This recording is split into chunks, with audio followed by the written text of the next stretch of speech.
नमस्कार, मैं हूं विवेक शर्मा। पंजाब केसरी टीवी चंडीगढ़ देख रहे हैं आप। अंतर्राष्ट्रीय खबरों में बात करेंगे आज अमेरिका में मचे राजनीतिक बवंडर की। जैसा कि आप सभी जानते हैं कि अमेरिका में राष्ट्रपति डोनाल्ड ट्रंप के खिलाफ निचले सदन यानी कि हाउस ऑफ रिप्रेजेंटेटिव में महाभियोग का प्रस्ताव पास कर दिया गया है और अब इसको लेकर जो है संसद में बहस होनी है। लेकिन सभी जानते हैं कि उनके खिलाफ महाभियोग का यहां पर प्रस्ताव पास करना आसान नहीं होगा। इसकी मुख्य तौर पर दो वजह है। एक वजह है समय की कमी, क्योंकि जो डोनाल्ड ट्रंप है उनका कार्यकाल अब महज 5 दिन का बच गया है, और दूसरी बड़ी वजह है जो बाइडेन का अब तक अपने कैबिनेट को इलेक्ट न करना। चलिए आपको तकनीक के तौर पर समझाते हैं कि आखिरकार पेच कहां फंसा है और क्या है पूरा मामला। ये खास रिपोर्ट देखिए। आसान नहीं ट्रंप के खिलाफ महाअभियोग की राह। डेमोक्रेट्स को चाहिए सीनेट में 65 सांसदों का समर्थन। ट्रंप को हटाने के लिए 17 रिपब्लिकन्स का पाला बदलना जरूरी। डेमोक्रेट्स के पास न संख्या न समय। ट्रंप को हटाने के लिए डेमोक्रेट्स के पास केवल 5 दिन का वक्त। अमेरिकी राष्ट्रपति डोनाल्ड ट्रंप के संसद के निचले सदन यानी कि हाउस ऑफ रिप्रेजेंटेटिव्स में महाअभियोग पास हो गया है और अब इस पर सीनेट में बहस होगी।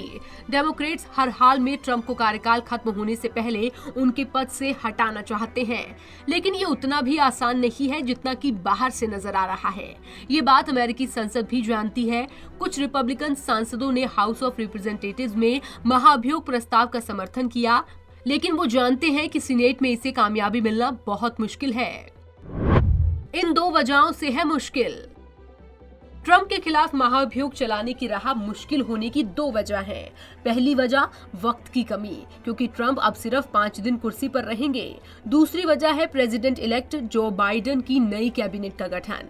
आइए इन दोनों बातों को समझते हैं। डेमोक्रेट्स के पास वक्त और समय दोनों की कमी। डोनाल्ड ट्रंप तकनीकी रूप से 20 जनवरी को सुबह 11 बजे और भारतीय समय अनुसार रात करीब 9 बजे तक ही राष्ट्रपति हैं। वो 19 जनवरी या इसके पहले ही व्हाइट हाउस छोड़कर फ्लोरिडा में अपने आलीशान मारे लेगो रिजॉर्ट में शिफ्ट हो सकते हैं। महाअभियोग की लिस्टिंग और बहस में वक्त लगता है। इससे भी बड़ी बात यह है कि सीनेट में वाइस प्रेसिडेंट माइक पेंस के हाथ में बहुत कुछ होगा और वो पहले ही ट्रंप का साथ देने की बात कह चुके हैं। सीनेट में चाहिए 2/3 बहुमत। हाउस ऑफ रिप्रेजेंटेटिव्स में भले ही प्रस्ताव पास हो गया हो, लेकिन सीनेट में इसका पास होना आसान नहीं है। वहां ट्रंप की रिपब्लिकन पार्टी का बहुमत है। महाअभियोग प्रस्ताव पास करवाने के लिए सीनेट में 2/3 बहुमत चाहिए। आसान शब्दों में समझे तो सीनेट के 100 में से 67 सांसद जब महाअभियोग के पक्ष में वोटिंग करेंगे तो ही प्रस्ताव पास होगा। अभी सीनेट की संख्या 98 है, यानी महाअभियोग को मंजूरी के लिए 65 वोट चाहिए। नंबर गेम चूंकि रिपब्लिकन के फेवर में है, लिहाजा ये बहुत मुश्किल काम होगा। 17 रिपब्लिकन्स का पाला बदलना जरूरी। 50 सीटें रिपब्लिकन और 48 डेमोक्रेट्स के पास हैं, यानी कि 17 रिपब्लिकन्स अगर पाला बदलते हैं तो 65 वोट हासिल हो जाएंगे और महाअभियोग मंजूर हो जाएगा। हाउस ऑफ रिप्रेजेंटेटिव्स के 10 रिपब्लिकन सांसद तो ट्रंप के खिलाफ हो चुके हैं। देखना होगा कि सीनेट में कितने रिपब्लिकन सांसद महाअभियोग का समर्थन करते हैं। बाइडेन बदला लेंगे या कैबिनेट बनाएंगे? अमेरिका में राष्ट्रपति अपने कैबिनेट को नॉमिनेट करता है।